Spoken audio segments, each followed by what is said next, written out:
Hi guys, Adam Katz for dogproblems.com and Katz Trains Dogs, the Reno dog training company.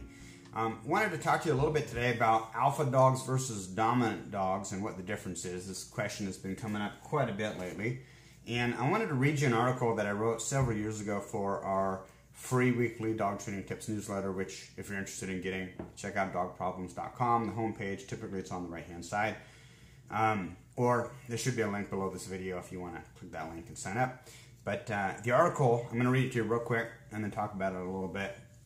Understanding the difference between an alpha dog and a dominant dog will help you to better understand how your dog relates to you and how he relates to other dogs. And the best way to illustrate the difference is with this example. Mary called me on the telephone and told me that she just read the Monks of New Ski dog training book, which is a decent book. With her newfound knowledge, she was sure that her dog was an alpha dog, but she was also sure that she was the dominant one in their relationship. Mary thought she knew, but Mary was actually still a bit confused. Many people don't realize that the concept of an alpha dog can only exist as a relative term. Relative, that is, to the other dogs or people in the pack. So Mary's dog could only be the alpha dog if it was the most dominant dog in the pack. But if Mary's dog saw her as being the pack leader, then Mary's dog, by definition, could not be an alpha dog. But maybe what Mary meant was that her dog was the alpha dog relative to the other puppies in the pack, you may be asking yourselves. Wrong again, I'd say.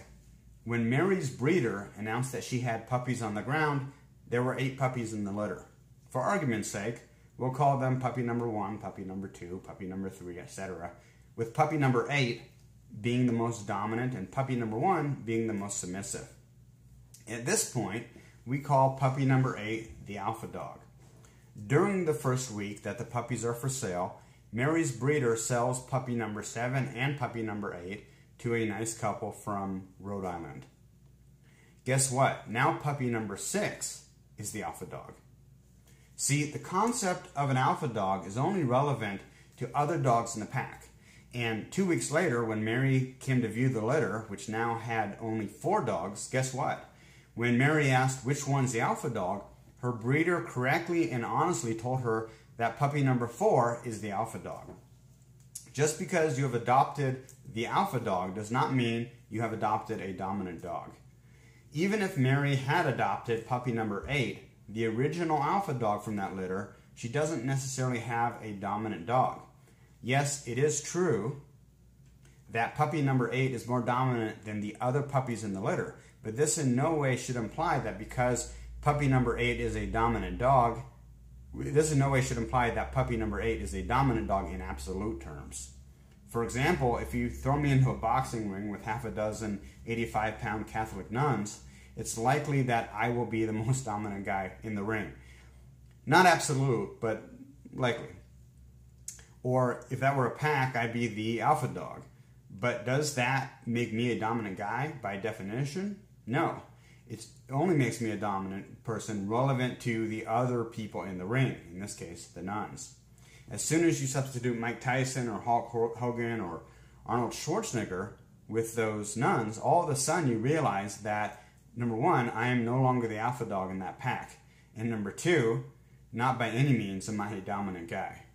So in sum, the term alpha dog is only a term that can be used relevant to other dogs in a specific pack. It is a relative term. As soon as Mary brings her dog home and establishes herself as the dominant one in the relationship, her puppy is no longer an alpha dog in her household. Now, the concept of a dominant dog is more of an absolute term, which can be applied regardless of where the dog ranks in the pack. For instance, if we took puppies that were bred from top Shih Tzu competitors, German Shepherd dog, a German Shepherd dog like from previous years, there was a dog named Pyro, which was owned by a guy named Gary Hanrahan. Very, dominant dog. All of those dogs' puppies are going to be very dominant dogs, or likely to be very dominant dogs, even though only one of them will be the alpha dog. So that was the crux of the article I'd written.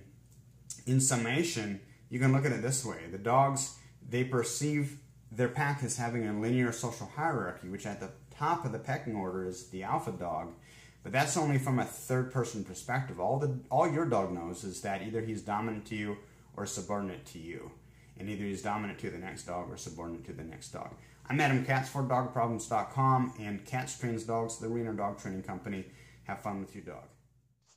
If you're in Reno, Sparks, or surrounding areas in northern Nevada and you'd like to train with us, give us a call at 775-341-1717. That's 775-341-1717. If you're not in northern Nevada but you'd like to learn the same techniques that we use, subscribe to our free weekly dog training tips at dogproblems.com.